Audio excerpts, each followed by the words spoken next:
Goddess, do you remember coming here when we were children? It was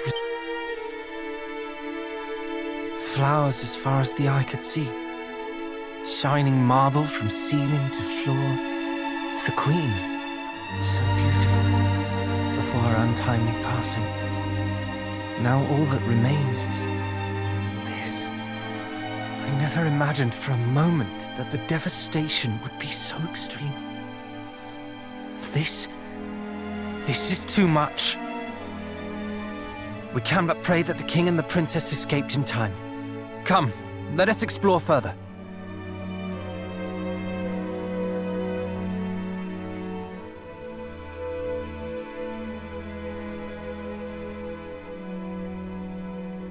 Your Majesty?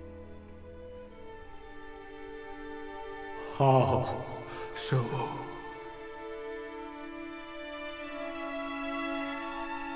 My kingdom ruins.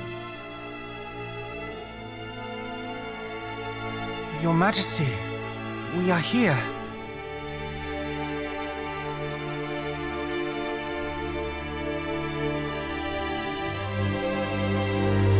No redemption. Evil such as this.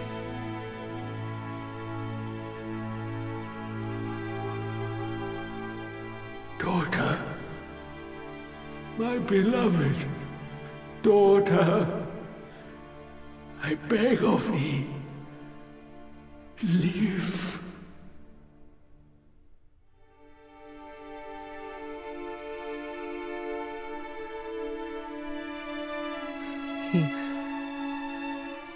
He was already gone. I did not know what it meant to die, for a kingdom to fall, to have everything that one holds dear taken. Why would anyone? What was that? Could there yet be survivors? Quick, let us hurry to the courtyard. The noise came from there.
It must have been the sound of rubble or some such falling. There's no life here. Not anymore. Well, save this lone flower. Do you remember that town we passed on our journey here? I suggest we visit it on our way home. If the princess or anyone else survived, mayhap someone there might know. Hi.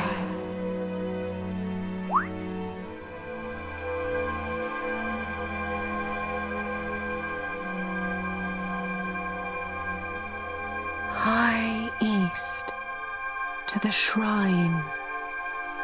Find her.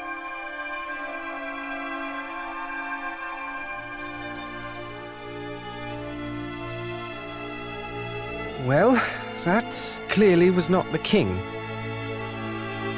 Whoever it was, it would seem they have other plans for us.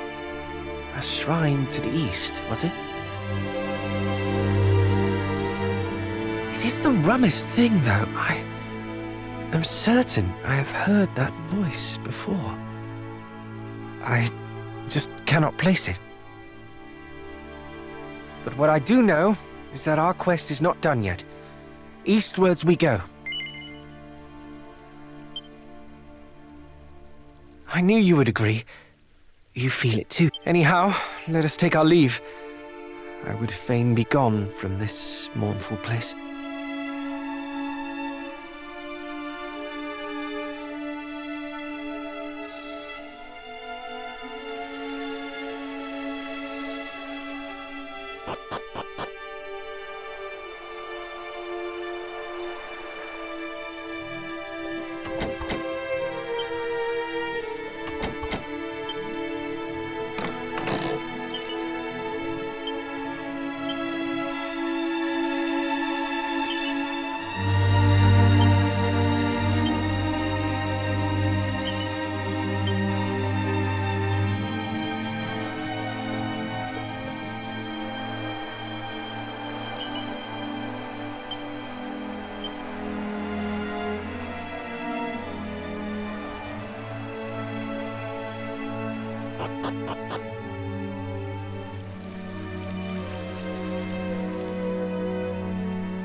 Where...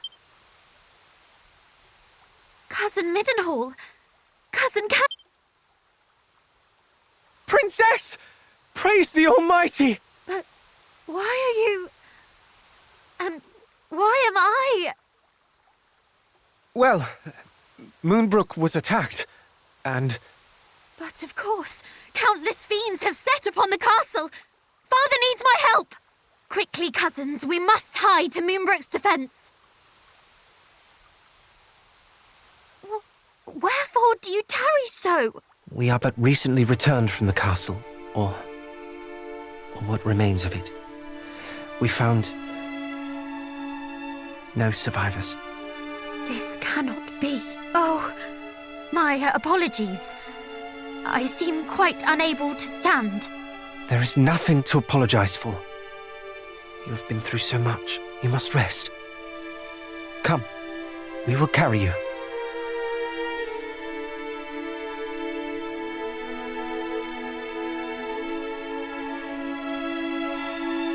I know not how to thank you. I feel much more myself now. And full glad am I to hear it. May I suggest we rest here for the night before making for Middenhall in the morning? You can stay there in safety till all this is over. No, I will not. I will not rest until Hargon is dead. Hargon? The name feels somewhat familiar. Yes. He was the villain behind the sacking of Renderak, was he not? You mean to say that he was behind the attack on... I do. Moonbrook fell by his hand. I shall be ever grateful to you for restoring me to my senses. But I did not survive to be locked away in a gilded cage. Besides, neither Cannock nor Middenhall will ever be truly safe while the High Priest yet lives. This is why I must have his head. It is as you say, Princess. Nowhere is safe anymore. No matter how our fathers fortify our kingdoms against these fiends, we should always be living in fear. And I, for one, balk at it.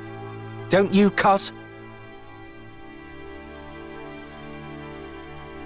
Your cause is ours, Princess. Together we shall restore peace to this fair realm. True peace. It pleases me immeasurably to hear it. And yet, I ask that you allow us to return to Cannock and Middenhall first. Our fathers bade us report what we discovered here, and I would not disappoint them. Yes, of course. If I might ask something of you in turn, I would visit Moonbrook Castle. I must needs see the aftermath with mine own eyes.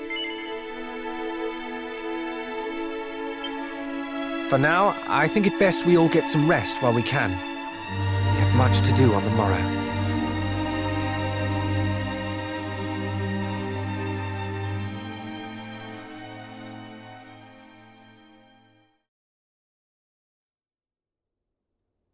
Psst, wake up. Sorry, I know you are tired, but there is a matter of much import I would discuss with you. Would you step outside with me a while?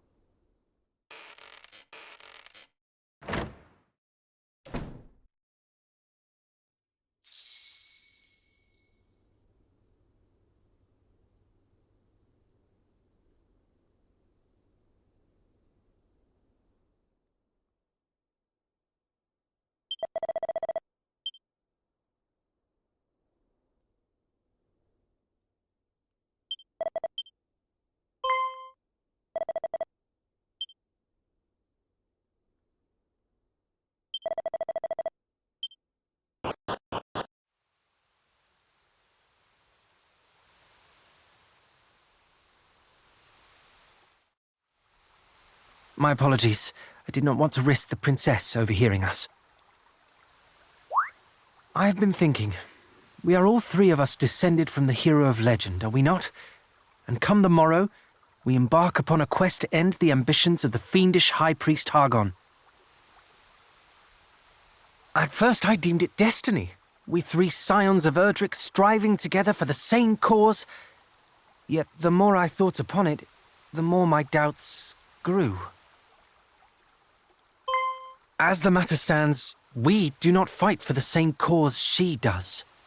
You and I fight to protect those we cherish, but she has already lost them. The princess fights to exorcise the grief and anger that cloud her heart. We may never be able to soothe the princess's pain, nor replace her family, but perhaps we can offer her another. Though I must say I doubt she will ever think of me as family when I am constantly calling her princess. Do you think she would bristle if I called her sweet cuz? Perhaps it is a little too familiar. Ah, cousin, then. Or perhaps simply by her name. On that matter, do tell me should I say something foolish. I can be an awful blunderer at times. Perhaps even most times. Thank you, cousin.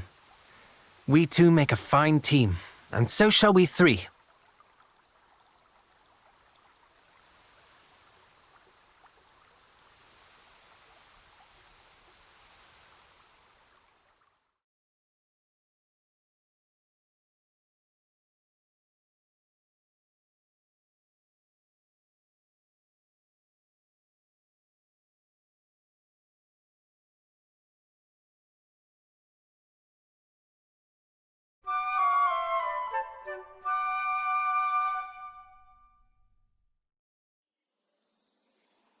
Three paths lie before us. One to Cannock, one to Middenhall, and one to Moonbrook Castle. We must walk all three, but not necessarily in that order. Quite. Let us take our leave.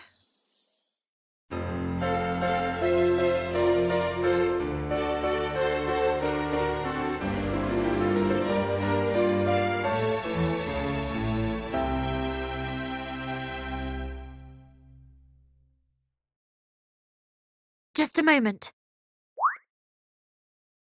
If we are to travel together, then I see little need to stand on ceremony.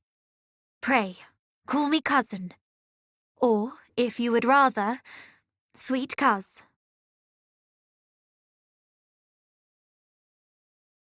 Ha! Did you hear that? I was right all along. It is destiny.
Can this truly be the self-same throne?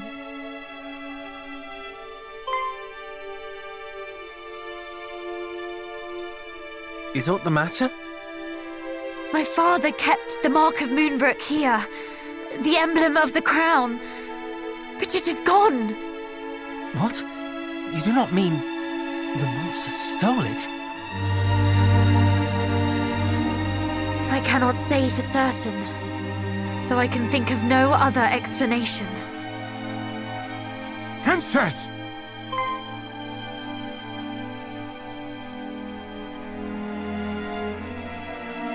Chancellor! Guards! You are alive! And so art thou! Oh, Highness, I thought that we had lost thee. Words cannot express how my heart soareth this moment. The feeling is certainly mutual. 'Tis a miracle that you are unharmed. No miracle, Highness. Only happenstance. When the fiends attacked, we were leagues northwest of here, making for Rippleport at thy royal father's behest. Were it not for this, we too would surely have... Why Rippleport? The town is a maritime gateway to the rest of the realm. His Majesty had hoped to expand our trade routes, and sent us to inquire about securing ships for said purpose. This sounds precisely the sort of place we ought to visit. With a vessel of our own, we could hunt our quarry across the realm. Though I confess, I haven't the slightest inkling how one might go about securing a ship. It shameth me to admit it, Highness, but neither do I. Alas, our journey to Rippleport ended at the Dragon's Horns. The pair of towers on the road to the west, beyond the plains. Indeed, Princess. A great stretch of water lieth betwixt the two, one far too wide to swim across, and, well, without a boat. Blast! For a moment I thought our next destination was decided. To Rippleport, and thence to sail the seas in search of High Priest Hargon. But if we cannot even reach Rippleport, how are we to find him, let alone slay him? You mean to... Lo, Princess, thou art a beacon of hope for us all. Alas, so long as the strait remaineth unpassable... Chancellor, forgive the intrusion, but dost thou recall the time His Majesty leapt from the highest tower of the castle? Thou speakest of father. Indeed. Our kingdom is home to a cloak known as the Windbreaker, said to allow its wearer to glide through the skies. One day, His Majesty decided to test the theory. Aye, my lord.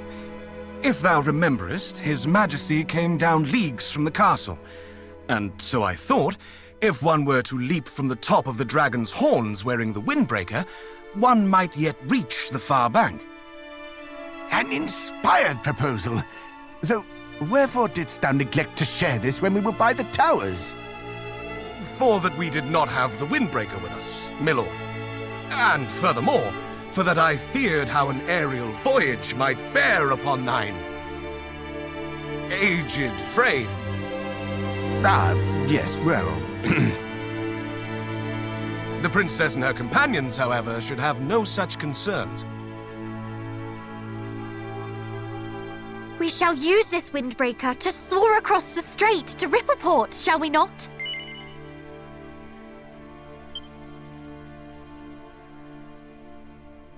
In that case, allow me to bequeath this unto thee, Princess.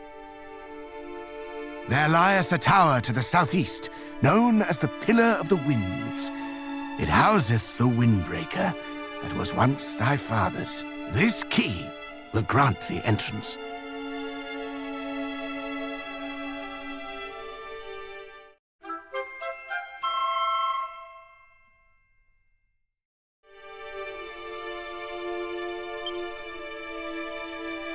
Pray allow us to handle matters here in Moonbrook, Highness. As for thine own journey, thou must follow the whispers of thy heart. I shall, Chancellor. Come then, cousins, to the Pillar of the Winds.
Wow!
princess. Full glad am I to see thee whole and hale. But what of thy father? Alas, I alone escaped the assault on Moonbrook. It cannot be. It simply cannot be. Mighty Moonbrook. We can only imagine what thou hast suffered, dear child. If there is aught we might do. You are kind indeed, all of you. So, where next? Journeyest thou to Middenhall? The three of you alone mean to take on foul Hargon? Better that than to live in fear. To live in a world governed by fear. Valiant words indeed, my son. But this is not a fight that may be walked away from with mere cuts and bruises. Knowing this, thou wouldst still venture forth to face him? Truly, the blood of mighty Erdrick doth flow through thy veins. Watch over these lands in my absence, father. Over Cannock itself. Over Quaylin's Gate. Over the lakes and the lands beyond. We know not when the fiends might strike again. Fear not, my son. Though I grew complacent in the face of such long-lasting peace, I suffer that affliction no longer. Cannock's defenses will be redoubled. Thou needest not worry on that score.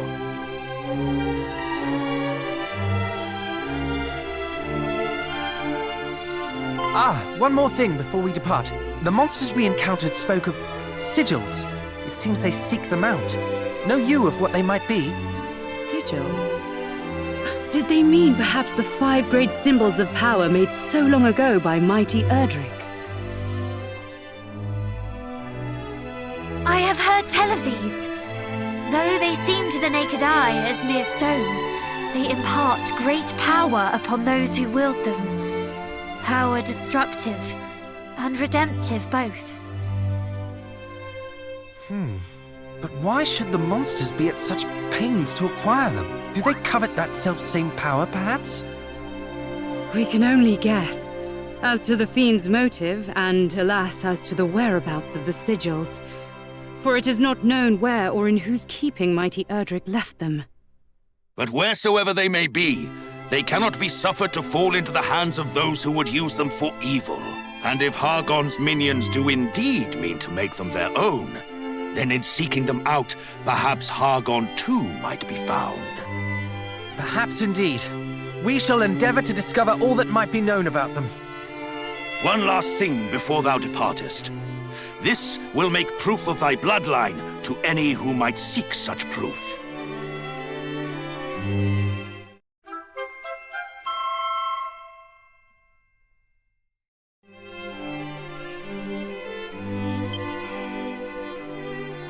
Thank you, father, mother. Now, I must away to adventure. May fortune follow thee, beloved son. And shouldst thou ever find thyself in need, do not hesitate to return to us here.